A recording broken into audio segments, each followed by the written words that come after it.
இப்போ ஏடிஎம்கே கூட்டணி ஜெயிக்கணும் அப்படின்னு சொன்னா பிரிந்து போனவர்கள் ஒன்னா சேரணும். இப்ப பிஜேபியோட பாயிண்ட் வந்து என்ன அப்படின்னு சொன்னா தமிழ்நாட்டில் திராவிட இயக்கத்தை ஒழிக்கணும்.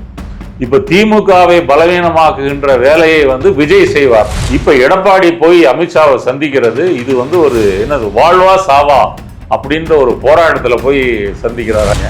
குறிப்பா இப்ப தனுஷும் களத்துல இறங்குறாரு. லெஜண்ட் சரவணா ஒரு மில்லியனர், அவரும் தமிழ்நாடு அரசியலுக்குள்ள இறங்குறாரு. இது போல சில நடிகர்களும் இறங்குறாங்கன்ற ஒரு செய்தியெல்லாம் பார்க்குறோம். 2031 விஜய் வேர்சஸ் தனுஷன் வந்தா எப்படி இருக்கும் அப்படின்னு கூட அவர் யோசிக்கலாம். வயசும் இருக்குது. அப்ப விஜயோட வெற்றியை வந்து பலரும் அப்படி பார்க்கிறார்கள். இப்ப கேரளாவில் வந்து நம்ம இவர் மறைந்த சீனிவாசன் இயக்குனருடைய மகன் ஒரு விழாவில் பேசினார். இப்ப கரூர்ல இந்த இறந்து போன 41 பேர் எல்லாம் விஜய் ரசிகர்களா இல்ல விஜயோட கட்சியுடைய தீவிர ஆர்வலர்களா? கிடையாது. விஜய வேடிக்கை பார்க்கறதுக்காக வந்த ஒரு அப்பாவி எளிய மக்கள். அவங்க வந்து கூட்டத்துல சிக்கி இறந்து போறாங்க.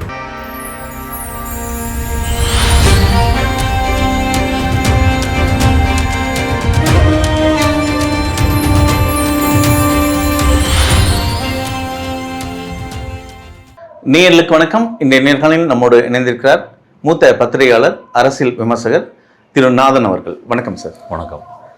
இன்னைக்கு ஒரு செய்தி பார்த்தோம். காலையில் அமித்ஷாவை எடப்பாடி சந்திக்கிறார். அதே நேரம் நிர்மல்குமார் இன்னொரு செய்தி கொடுக்குறாரு, இனிமே பாஜகவிடம் அதிமுக தொங்கிக்கிட்டு இருக்கும் அப்படின்றாரு. இதெல்லாம் எப்படி பார்க்குறீங்க சார் சூழல்?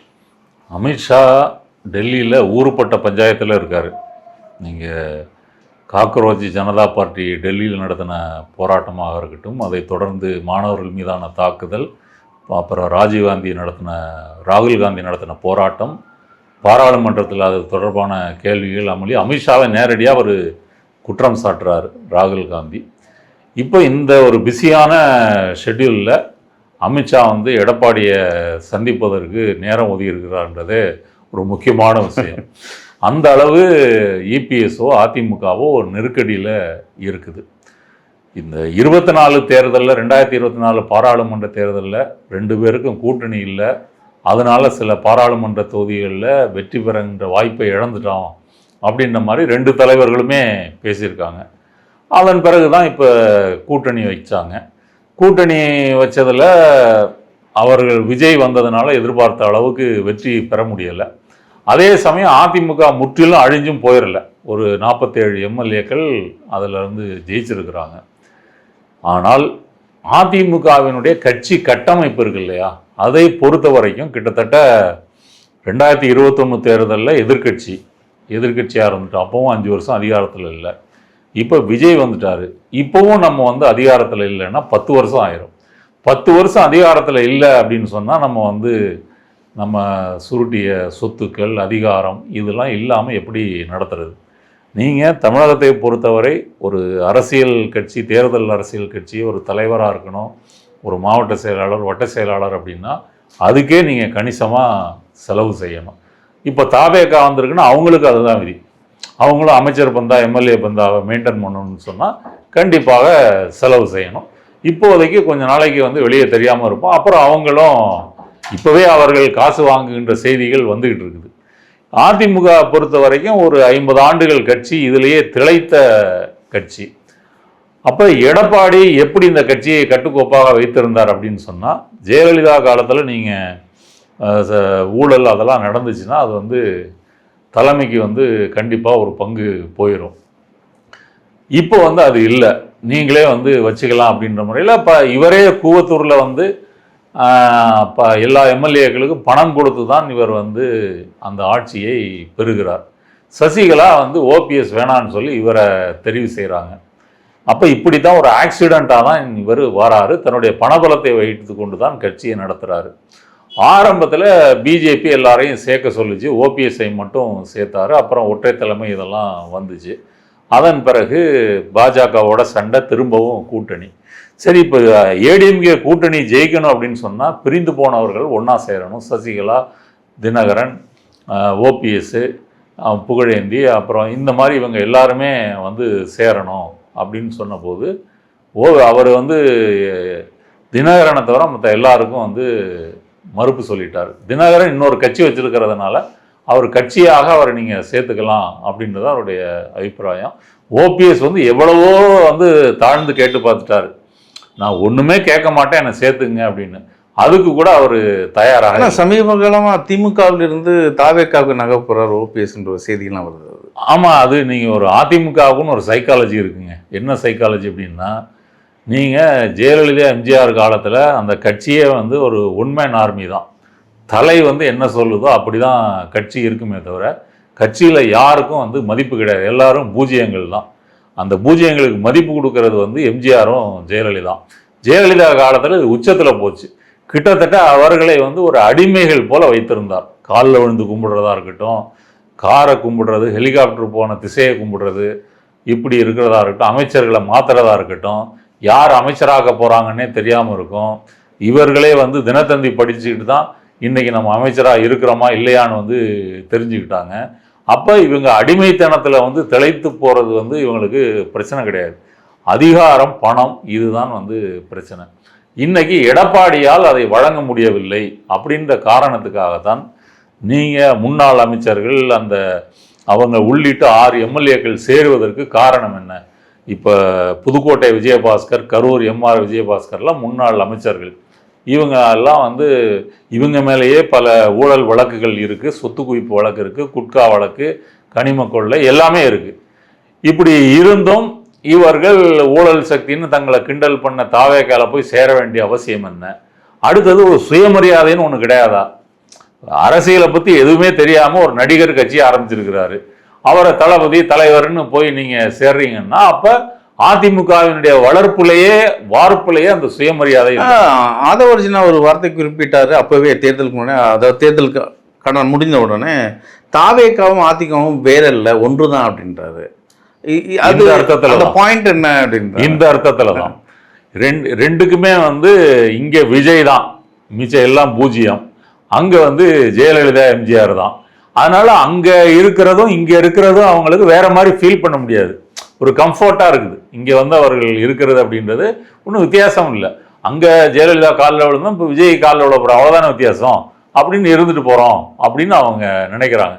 அதனால் மற்றவர்களை விட இவர்கள் தாவேக்காவுக்கு வந்து ஒரு என்ன சொல்கிறது, அது பொருத்தமான ஒரு கட்சின்னு சொல்லலாம். அதனால் ஆதவர்ஜினா சொன்னதில் அந்த பாயிண்ட் இருக்குது. எடப்பாடியை பொறுத்தவரைக்கும் இது முடிந்தவரை தடுக்க பார்க்கிறார். அவருக்கு கட்சி தோத்தது பிரச்சனை இல்லை, ஆட்சியை விட்டது அதெல்லாம் பிரச்சனை இல்லை, தான் வந்து ஒரு பொதுச் செயலாளராக நீடிக்கணும், அதை யாரும் கேள்வி கேட்கக்கூடாது அப்படின்றது. இப்போ தொடர்ந்து தோல்வி, 10 தோல்வி 11 தோல்வி வந்ததுன்னா அப்புறம் கேட்பாங்க, நமக்கு என்ன மதிப்பு இருக்குது, நம்ம கெத்தை மெயின்டைன் பண்ணணும்னா பணம் வேணும், அதிகாரம் வேணும், ஆட்சி வேணும், இது எதுவும் இல்லைன்னா என்ன செய்ய முடியும் இப்படின்றத அவங்களுடைய கேள்வி. அதனால அவங்க வந்து சேர்றாங்க. இப்போ எடப்பாடிக்கு என்ன சந்தேகம்னா, நம்ம வந்து பிஜேபியோட அவங்களுடைய கண்ணசைகளெல்லாம் நம்ம இருக்கிறோம், அவங்க சொன்னபடியெல்லாம் கேட்டோம், எல்லாமே செஞ்சிட்டோம். இவ்வளவுக்கும் பிரதமரோ அமித்ஷாவோ இங்கே வந்து பேசும்போது எடப்பாடியை முதலமைச்சர் வேட்பாளர்னு சொல்லவே இல்லை. இவ்வளவு அவமானங்களை சகித்து கொண்டு அதில் இருக்கும் பொழுது இந்த எம்எல்ஏ குதிரை பேரம் தாவேகா விஜய் நடத்துவதையெல்லாம் பாஜக கண்டுகொள்ளாமல் இருக்கிறதே, ஏதாவது ஆக்ஷன் எடுக்கலாமே, இதை தடுத்து நிறுத்தலாமே அப்படின்றது அவருடைய பாயிண்ட். இவர் அமித்ஷாவை சந்திக்க இருப்பதற்கு வந்து முக்கியமான காரணமே தன்னுடைய கட்சியை காப்பாற்றிக் கொள்வதற்கு தான். இப்போ பிஜேபியோட பாயிண்ட் வந்து என்ன அப்படின்னு சொன்னால், தமிழ்நாட்டில் திராவிட இயக்கத்தை ஒழிக்கணும். இப்போ திமுகவை பலவீனமாக்குகின்ற வேலையை வந்து விஜய் செய்வார். இப்போ செந்தில் பாலாஜி மேலே வழக்கு, அவரை வந்து கைது பண்ண போகிறாங்க, அடுத்தது வந்து நேரு, ஏவா வேலு, இப்படி கொஞ்சம் கொஞ்சமாக பலவீனப்படுத்துவோம், அதை பார்த்துக்கிட்டோம்.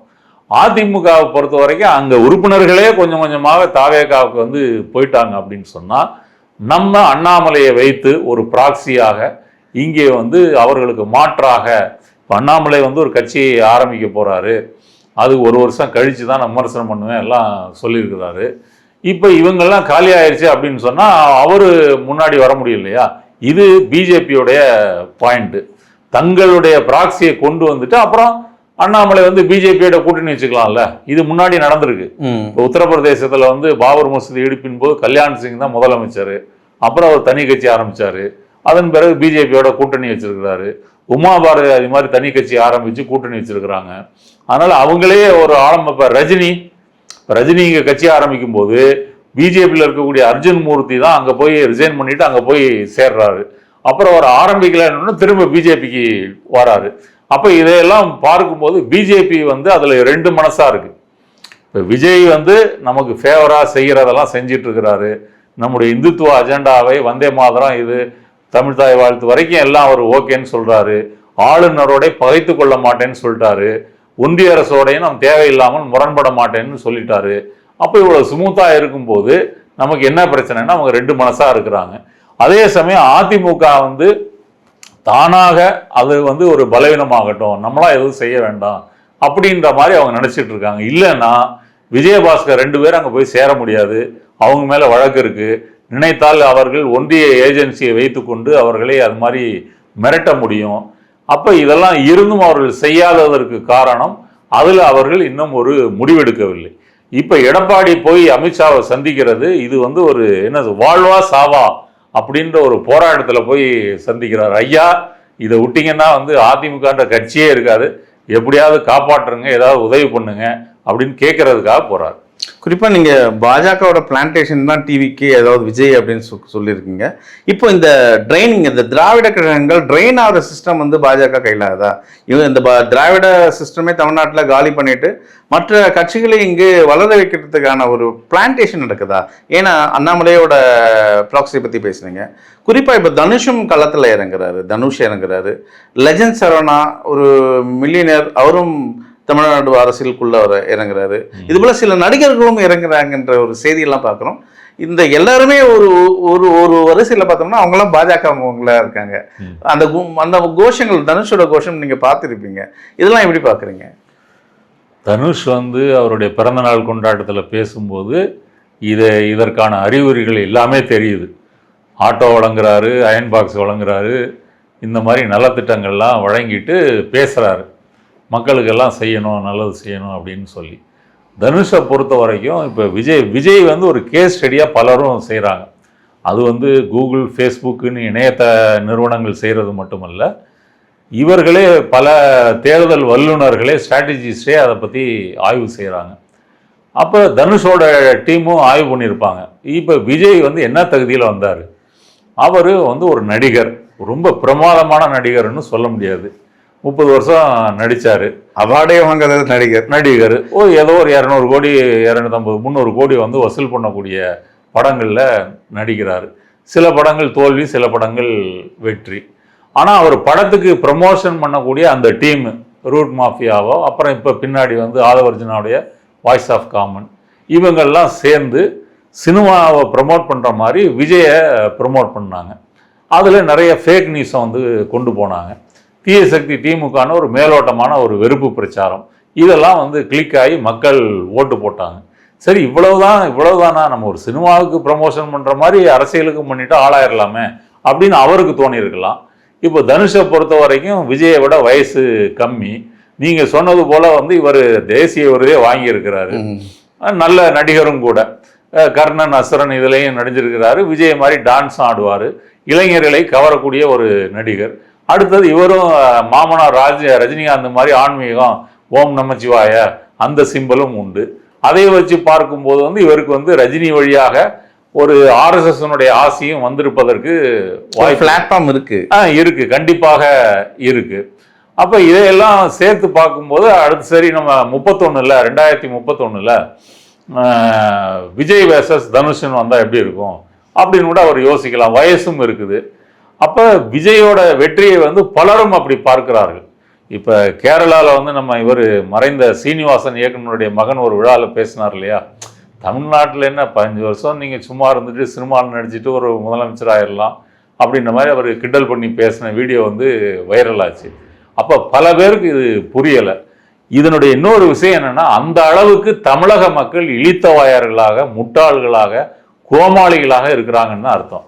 நம்ம இந்த சைடு தான் பேசிக்கிட்டு இருக்கோம். விஜய் எப்படி ஜெயிச்சாரு, தனுஷ் எப்படி ஜெயிக்க போறாரு. அப்ப இதற்கெல்லாம் இங்கே ஒரு களம் இப்படி கேவலமா இருக்க.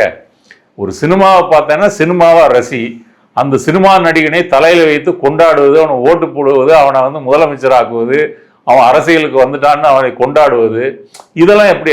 அரசியலுக்குன்னா நீங்க தனியா பரிசீலிக்க மாட்டீங்களா? இப்போ ஒரு செய்தி படிச்சுட்டு வந்தோம் சார். சேலமோ எங்கேயோ ஒரு பக்கத்தில் வந்து ஒருத்தர் வந்து ஒரு ஊருக்கு வந்து ஃபோன் பண்ணி ஒரு தொற்று நோய் வந்து பரவிக்கிட்டு இருக்குது, பரவிட்டு இருக்கிறதுனால வந்து அரசாங்கம் வந்து எல்லாரையும் மொட்டை போட சொல்லுது.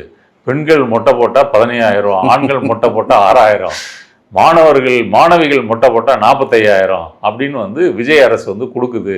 அதனால் வந்து நீங்கள் மொட்டை போடுங்க, நீங்கள் மொட்டை போட்டுன்னு ஏற்கனவே மொட்டை போட்ட படங்களை எல்லாம் அவங்களுக்கு அனுப்பிட்டு இந்த பணம்லாம் எடுத்துகிட்டு வருவாங்க. அதிகாரிகள் வந்தாங்கன்னா நாற்காலிகள் இதெல்லாம் ரெடி பண்ணி தயாராக வைங்க அப்படின்னு சொல்லி இதை உண்மையை நம்பி 3 பெண்கள் மொட்டை போட்டிருக்காங்க. பார்த்தோம் செய்தி. ஆமாம், மொட்டை போட்டுட்டு திரும்ப ஃபோன் பண்ணோம், சுவிட்ச் ஆஃப்னு வந்திருக்குது. இதை என்னன்னு சொல்லுவீங்க? அப்போ இந்த அளவு ஒரு அறியாமையில் இருக்கும் பொழுது இப்போ கரூரில் இந்த இறந்து போன 41 பேரெல்லாம் விஜய் ரசிகர்களா இல்லை விஜயோட கட்சியுடைய தீவிர ஆர்வலர்களா? கிடையாது. விஜயை வேடிக்கை பார்க்கறதுக்காக வந்த ஒரு அப்பாவி எளிய மக்கள் அவங்க வந்து கூட்டத்தில் சிக்கி இறந்து போகிறாங்க. அப்போ இந்த சினிமா மோகம், இந்த சினிமா மாயை, நம்ம வந்து இதை தமிழ்நாட்டில் கணிக்க தவறிட்டோம்.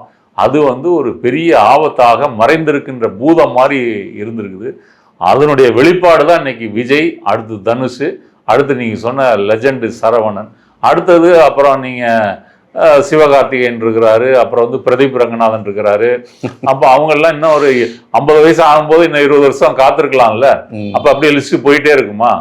அப்போ தமிழ்நாட்டு மக்கள் இந்த முட்டாள்தனத்தை ஒரு முறை செய்து விட்டார்கள், இன்னொரு முறை செய்யக்கூடாது அப்படின்றதான் நம்மளுடைய விருப்பம். இதில் முக்கியமான ஒரு கேள்வி சார், இப்போ ஏற்கனவே அதிமுக என்ற ஒரு கட்சி இங்கே அழியும் சூழல் தான் இருக்குது. அதே நிலவரம் திமுகவுக்கும் கிட்டத்தட்ட 75 ஆண்டுகால அரசியலில் பயணித்த திமுகவுக்கும் இந்த நிலைமை இருக்குது. அதை பாஜக விட்டு வைக்காது, திமுகவும் காலி பண்ணுற இடத்துல தான் இறங்கிட்டு இருக்காங்க. அதுக்கான வேலைகள் தமிழ்நாட்டில் நடந்திருக்குன்ற ஒரு செய்தியை நம்ம பார்க்குறோம். இது சாத்தியப்படுமா தமிழ்நாட்டில்? இப்போ நீங்கள் வந்து விளாத்திக்குளம் எம்எல்ஏவை கைது பண்ணி சிறையில் வச்சுருக்காங்க, மார்க்கண்டேயனை. அனிதா ராதாகிருஷ்ணனையும் கைது பண்ணுறதுக்கு முயற்சி பண்ணாங்க, நீதிமன்றம் விடுதலை செஞ்சிருச்சு. இதற்கு முன்னாடி ஜெயலலிதா எம்ஜிஆர் காலத்தில் கூட எவ்வளவு கடுமையான விமர்சனங்கள் வந்தபோது கூட ஒரு எதிர்க்கட்சி எம்எல்ஏ கூட கைது செய்யப்படலை. ஆனால் இன்னைக்கு ஒரு எதிர்க்கட்சி எம்எல்ஏ கைது செய்யப்படுறார் அப்படின்னு சொன்னால் எந்த அளவுக்கு தாவேக்கா அதில் முனைப்பாக இருக்குது அப்படின்னு தெரியுது. அப்போ அவங்களுடைய நோக்கம் இந்த திமுகவினுடைய 2ஆம் கட்ட தலைவர்கள், முன்னாள் அமைச்சர்கள், அவங்களையெல்லாம் இந்த மாதிரி ஒரு மக்கள் மத்தியில் அவங்கள வில்லனாக காட்டுறது. இப்போ செந்தில் பாலாஜி மேலே போட்டிருக்கிற கேஸ் கூட ஒன்றும் ஸ்ட்ராங்கான கேஸ் எதுவும் இல்லை. பாட்டிலுக்கு 10 ரூபா அதிகம் வாங்கினாருன்னு ஒரு குற்றச்சாட்டு. இப்போ இதை நிரூபிக்க முடியுமா?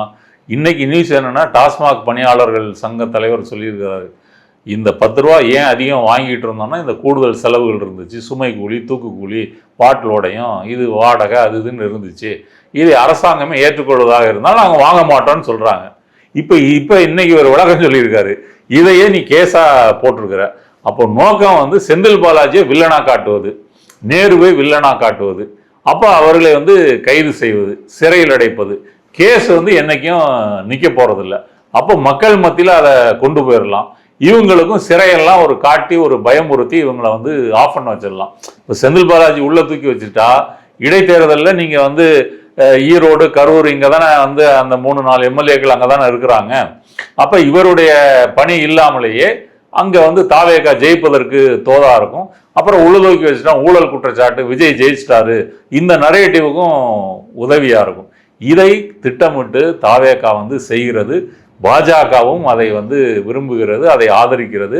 இப்போ பாஜகவே இடி கேஸில் செந்தில் பாலாஜி 1 வருஷம் உள்ளே வச்சும் ஒன்றும் பண்ண முடியல, கேஸு நிற்கலை. இப்போ இங்கே கேஸ் நிற்கலைனாலும் விஜய் சொன்னால் அது ஒரு வேல்யூ இருக்குது அப்படின்ற முறையில் இவங்க செய்கிறாங்க. திமுகவை பொறுத்தவரை இது அவர்கள் இதை அரசியல் ரீதியாக மிக தீவிரமாக எதிர்கொண்டு போராடலை அப்படின்னு சொன்னால் பிரச்சனை தான். நான் பொலிட்டிக்கலாக என்ன சொல்ல வரேன்னு சொன்னால், இப்போ தமிழ்தாய் வாழ்த்து வந்து ஒரு நல்ல உதாரணம். இப்போ இந்த தமிழ்தாய் வாழ்த்துக்கு நீங்கள் வந்து ஒரு மிகப்பெரிய போராட்டத்தை கட்டியமைச்சிருக்கணும். அது நெல்லையிலையோ சென்னை ஆளுநர் மாளிகையிலையோ இப்படி ஒவ்வொன்றும் வருது இல்லையா? அப்போ மேகேதாதுக்கு விஜய் போறாருன்னா போகக்கூடாதுன்னு சொல்லி ஒரு பெரிய போராட்டத்தை பண்ணணும். இப்படிப்பட்ட மக்கள் போராட்டங்களே அரசியல் அரங்கில் வீச்சாக ஆயிரக்கணக்கான பேரை திரட்டி பண்ணும்போது மட்டும்தான் திமுக இதை எதிர்கொள்ள முடியும். மற்றபடி அவர்களை அறிக்கை விடுவது அப்படின்னு அமைதியாக இருந்துட்டாங்கன்னா கஷ்டம்தான். தொடர்ந்து பேசுவோம் சார். மிக்க நன்றி. நன்றி.